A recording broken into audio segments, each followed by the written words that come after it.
Welcome back to the Suicide Squad audio companion and narration by MC Brown, episode 3. And last episode we had a extra long one. I don't know if we'll get that long in any video outside of maybe the Suicide Squad annual when we get to it in one of the trades. Just apologize for the length of that. Probably should have split that up, but hopefully any of you guys have tuned in for that. Stuck with me through that longer one. We're in Suicide Squad Trial by Fire, Volume 1. And like I said, we went through the Secret Origins, number 14, which provided the secret origin of the original Suicide Squad in World War II. And it went into the formation of the squad with Amanda Waller and Rick Flagg and such. So where we're going to begin on this episode will be on page 46. And will be there as will be the first issue, which was the spinoff from Legends. And this particular issue, maybe I spoil a couple of the first pages, just to let you know, it's written by John Ostrander. Luke McDonnell is the penciler. Karl Kesel is the inker. Todd Klein, letterer. Karl Gafford, colorist. And Robert Greenberger is, of course, the editor. So, this issue, which begins on page 46, if you're reading along, obviously we're trying to inspire people to buy this issue, and I got links in the description, as well as all those creators I listed will also be in the description as well in every episode we do. This is Suicide Squad, May 1987. It was 75 cents at the time. Number 1, first issue by John Ostrander, Luke McDonnell, Karl Kesel. On the cover is Enchantress, Deadshot, Captain Boomerang, Plastique, Bronze Tiger, Rick Flagg, Nightshade, and Mindboggler. It's by Howard Chaykin, is the artist, as credited in the table of contents here, which shows where all the issues begin, which will be going on. So, awesome.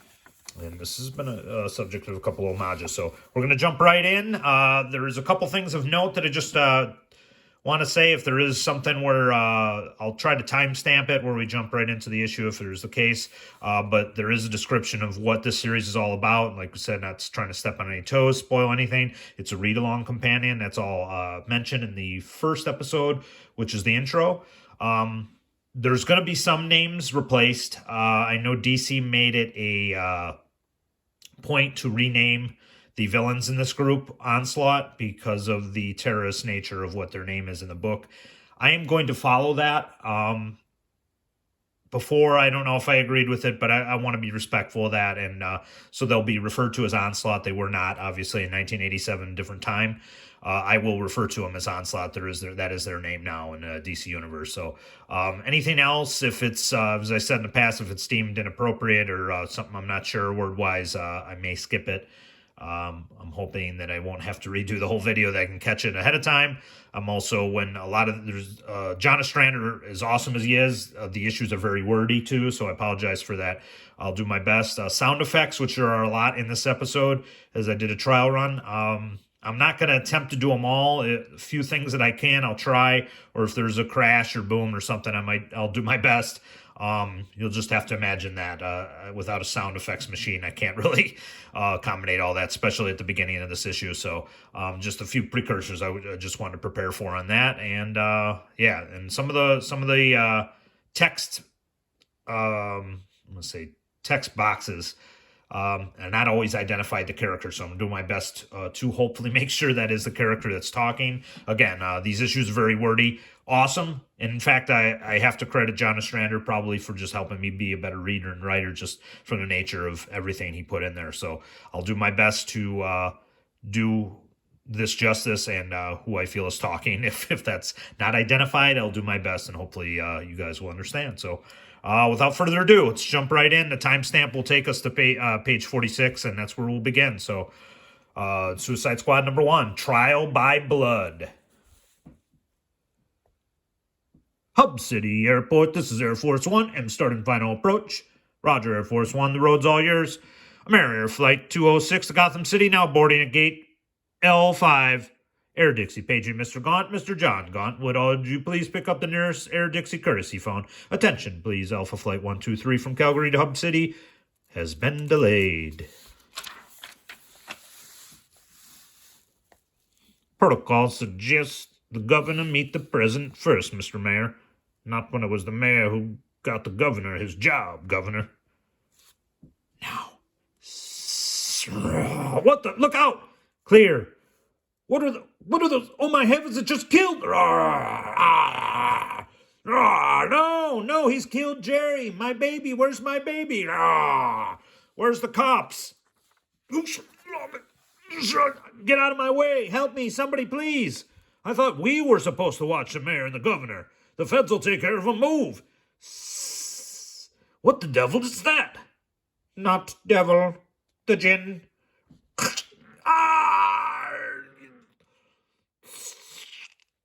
Tower security, we've got some sort of terrorist attack in the terminal. Get the president out of here. This way, Mr. Mayor. Governor. And protocol be damned. Sorry, didn't catch that. Wait, I'm not. All right, freeze. 3,000 years more, Okale. Air Force 1, this is Tower on airports under attack. Repeat, under attack. Get airborne. Roger. Tower, we copy. Increasing power. Initiating emergency procedures.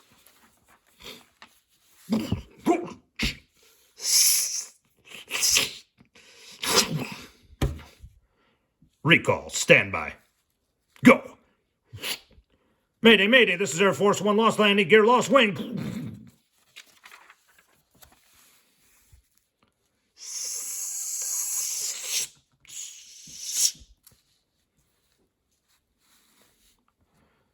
Time of attack from initiation to final withdrawal, 1 minute, 7 seconds, General. Initial estimated casualties, 300 to 500, with at least that many again wounded. How long before we have exact figures, Mushtak? 6 hours for the initial body count, Mr. President. 24 to 36 hours for the detailed report. These figures will vary with the size of the airport and the density of the usage at the time of the attack. You will note the onslaught suffered no casualties. All in all, I think you will agree they are a fine tool for avenging yourself on America without putting your people at risk of American reprisals. I'm surprised you would sacrifice so many of your own people for this demonstration, Marlowe. Iraq is a poor country with few natural resources. Some sacrifices are necessary for us to create a marketable export. Most of these people were riffraff from our prisons. Criminals, dissidents, intellectuals, artists. You know the sort. Expendable. The rest were actors hired abroad for a movie. As they say, actors are such cattle. You say your onslaught can be ready to strike within a week after the target has been selected? Roughly a week after the fee has cleared our Swiss account, yes.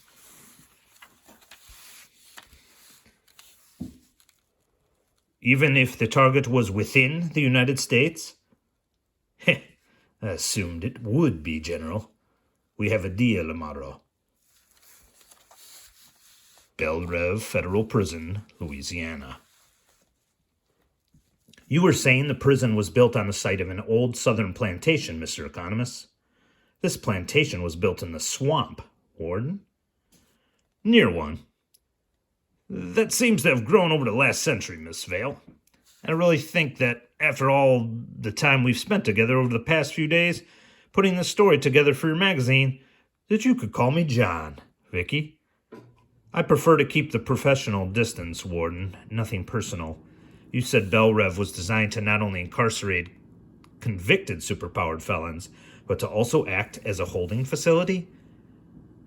Most city and state facilities haven't the means of dealing with a superpowered being, accused or convicted. Belle Reve is one of a few federal facilities with those capabilities. And as you know, the Keene Act of 1961 and the Ingersoll Amendment of 1972 gives the federal government more leeway in dealing with dealing with the problems caused by such superpowered beings. Over here, we have a new prisoner who just came to us last night from Pittsburgh. A good case in point, called the Parasite. Good heavens, is he alive? Yes, but not awake. He steals energy from living beings. which is how he eats. He killed about 20 people that way. No one knows what he is to start with. Human, alien, mutant? Was he a citizen? If so, what jurisdiction gets him? What do you do with him while you try to figure it out?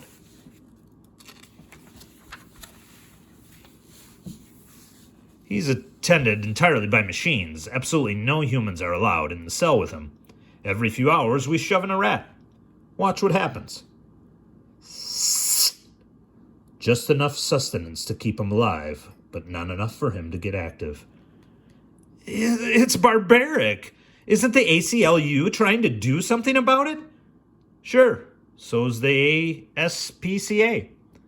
Doesn't it bother you? Sure, and the thought of the parasite loose on the streets terrifies me. Doesn't it scare you? Well, yes, but look, Ms. Vale, I took the job. I do the job. I'll let the courts decide the legality. That's their job. If they decide to cut him loose, we'll cut him loose. Although personally, I plan to be in Nebraska when that happens. Enjoyed having you, Ms. Vale. Looking forward to the article.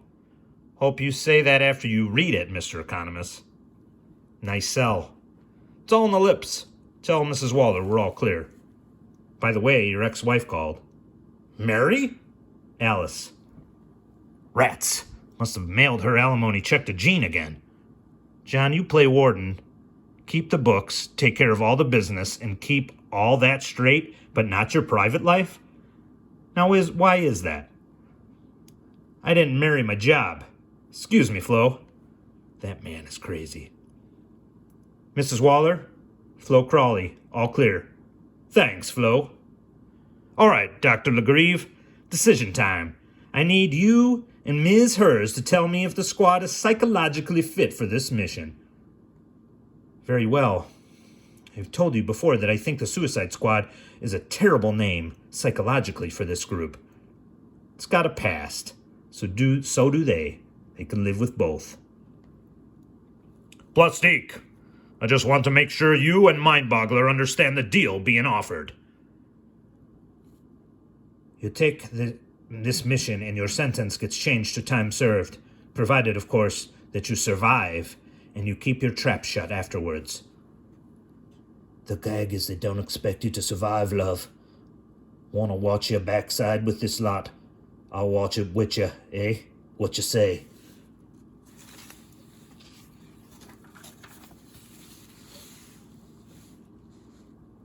Let's start with the mission commander, Colonel Rick Flagg. He took the leadership of the former squad, trying to ameliorate feelings of guilt stemming from the death of his father, the squad's first leader. The guilt was exacerbated as a result of his squad's disastrous mission into Cambodia. Sooner or later, he's going to need counseling to cope with it. Then make it later. Right now, we need him, and he's operational. Next. Floyd Lawton, a.k.a. Deadshot. Marnid's the one who's been working most closely with him. Floyd, Mr. Lawton's history suggests a strong, self-destructive urge. He may be looking for a way to die and thinks the Suicide Squad will provide one. Yet, there's another side to him, I think, that wants to be well and doesn't know how. Be careful, Marnie. Stay objective. Become too involved with the subject and you'll lose your ability to help him. Yes, Doctor. And then there's the second in command, Benjamin Turner, a.k.a. the Bronze Tiger. You know his story. Yeah. Brainwashed into serving the League of Assassins. Partial amnesiac. Trying to fill in the gaps, which we promised to help him do. But how deep did some of the League conditioning go? Is there something there waiting to be called? He himself wonders that. And little Miss June Moon, who sometimes is the Enchantress. We recruited her by telling her we'd find a way to keep her evil self in check. Can we, Simon? Who knows? You need a parapsychologist for that. Not me. My diagnosis was and is schizophrenia, just for the record. And then there's George Digger Harkness, who goes by the name of Captain Boomerang. The point is, they're all bruised personalities, including Flagg. Some of them should be institutionalized. They can probably do what you want, but I am concerned as to what it will do to them. That doesn't bother me much. It bothers me. To you, they are agents, expendable ones at that, but to me they are my patients, and I resent your cavalier attitude. I know, Simon, that's why I hired you, and I respect your viewpoint. But I am running the show, and right now, it's showtime. Thank you, Colonel. I'll take it now. For those of you who don't know me, I'm Amanda Waller. I run the Suicide Squad section of Task Force X. You know the deal. Any questions before I brief you on the mission? Yeah, I got one. They slapped this bracelet on my wrist and told me if I wandered too far away from Colonel Flagg, it would blow my arm off. Why are Mindboggler and I the only ones wearing it? Oh, let me, Mrs. Waller. You see, love, it's to make sure you don't wander off without doing the job. Me and the others, we've proved ourselves. You haven't. Mr. Turner, put a bracelet on Mr. Harkness. Me? Why? Because you're a jerk and a screw-up. You nearly compromised the whole squad, and I trust you less than I do the newcomers. Told you before, Boomerang. Got to learn to put your motor mouth in neutral.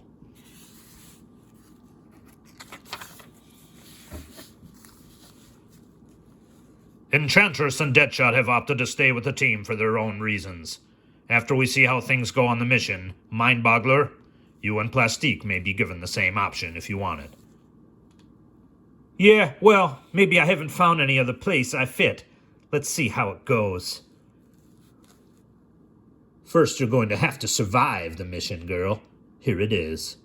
Kurak's military resources have been recently crushed by Superman, but they have amazing resources. So a few days ago, Kurak demonstrated its newest export for the terrorist market. What you are about to see was shot during the demonstration by our agents in the field. Kurak unveiled the Onslaught, superpowered terrorists for hire. The site was made up to look like an American airport. Just to make it real impressive, the Onslaught killed real people. Impressed me. Glad to hear it, Boomerang, because the Onslaught's your target. We know from our people that the Onslaught has been hired to stage an attack within a week. It'll be inside the U.S. and will probably target the president. You're going to hit them first, before they leave Kurak. These are the members of the Onslaught, and what we know about them. Leader's codename is Rustam. Irani or Iraqi by birth, gestures a certain way with hand, and a flaming scimitar materializes and cuts through everything. How, why, where it comes from.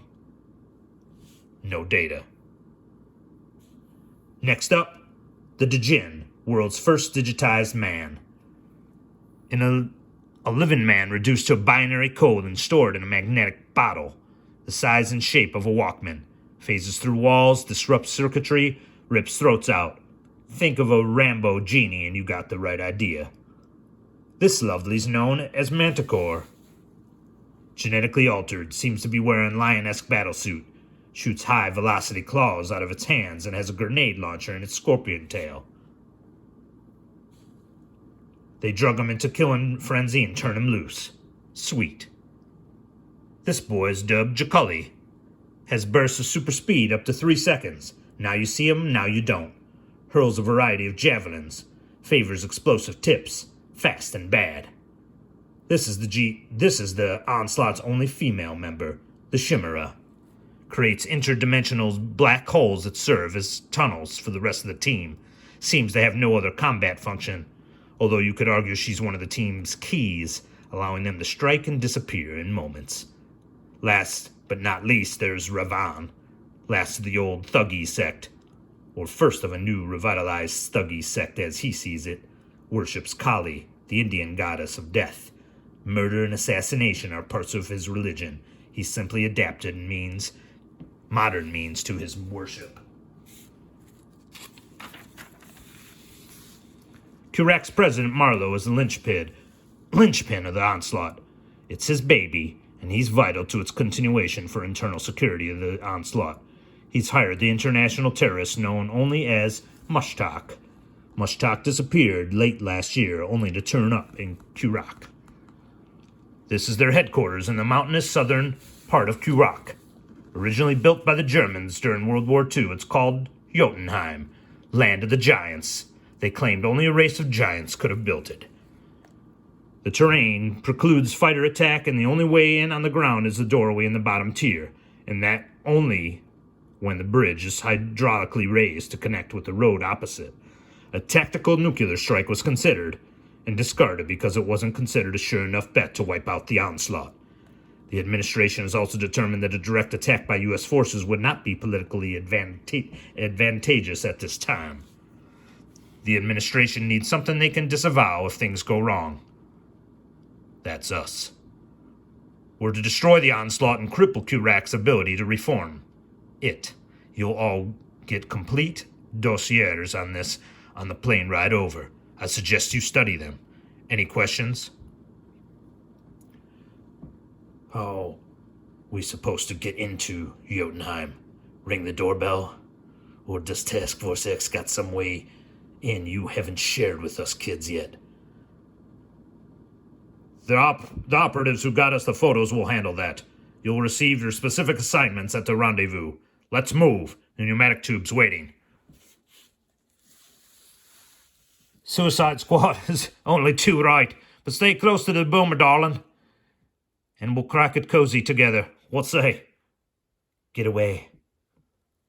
Did you tell Flagg about the newest member to join the ground crew?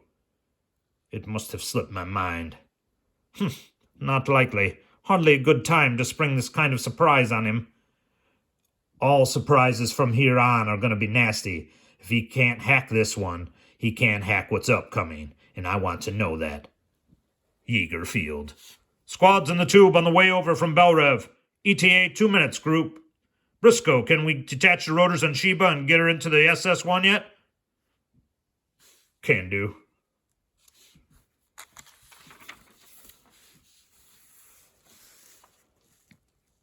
Just finishing mission prep now, Colonel. Thanks, Floyd. Don't know why you should have it down on me, love. I mean, I never done you dirty, but if you want a Barney, I'm the lad for you, no mistake. You're not a man, you're a mouth with legs. How's it going, Briscoe? No sweat. Sheba construction top-notch from Ferris Aircraft. No glitch, system smooth, bolted down, and here we go. Fine, I'll check out the SS-1 in the meantime. Good old SS-1. Used to be the most advanced thing in the air. Now look at you, gutted and refitted as a transport plane, recycled to fit with new duties like me. Jess Bright and Hugh Evans used to sit here before that final mission in Cambodia. I can almost see them sitting here now. Karen, too, up there in the co-pilot seat where she always sat. We thought we were being so careful not letting Hugh or Jess know about how Karen and I were in love. Oh, wait a minute, that really is Karen! Afternoon, Colonel. What are you doing here? Why wasn't I told? Lord, I am so glad to see you. I would have been, Colonel. Back in the hospital when I was trying to get over my nervous breakdown. I would have loved to see you. Look, I'm sorry, but the doctors told me I shouldn't. At first, when I started my therapy, that may have been true. Not later. You didn't even know I was out of the hospital. Until just now. They asked me to take charge of emergency and combat medical operations for the squad. I said yes, to pay what I owe to Jess and Hugh. I trust that what you and I once had will not interfere with our being able to work together professionally. No problem. Colonel Flagg, I think you better come out here. We've got a situation developing. Heard you were tough, Duchess. Oh my, yes. First time up against Firestorm. He strips you butt naked, am I right? Stop it. Second time out and you blow yourself unconscious. I mean, it is to laugh. Then you get punched out by Captain Adam. Gonna come on this mission and saw yourself, most like. Enough's enough. Let's see what makes you jump, Boomer Butt. Loser clown! So how's it feel to be on the receiving end, Boomer? You bloody bite! No one laughs at Captain Boomerang! No one! Cool it. You Boomerang! You throw those things at who I tell you, when I tell you. You throw one at a team member again, and I will literally blow your arm off. Looks like we're off to a flying start. Could be worse. Probably will be. Let's get going. Next, Trial by Fire. And that'll wrap it up, folks, for this episode 3 at 68. When we resume, the action starts hot and heavy on page 69 for episode 4, which will be Trial by Fire, which is based off the title of this trade. A very action-packed, intense issue. So can't wait to show that and share that with you guys. I'll wrap this one up. Please like this video, share this video, hit subscribe, the notification bell. It would be greatly appreciated, and we'll see you guys next time.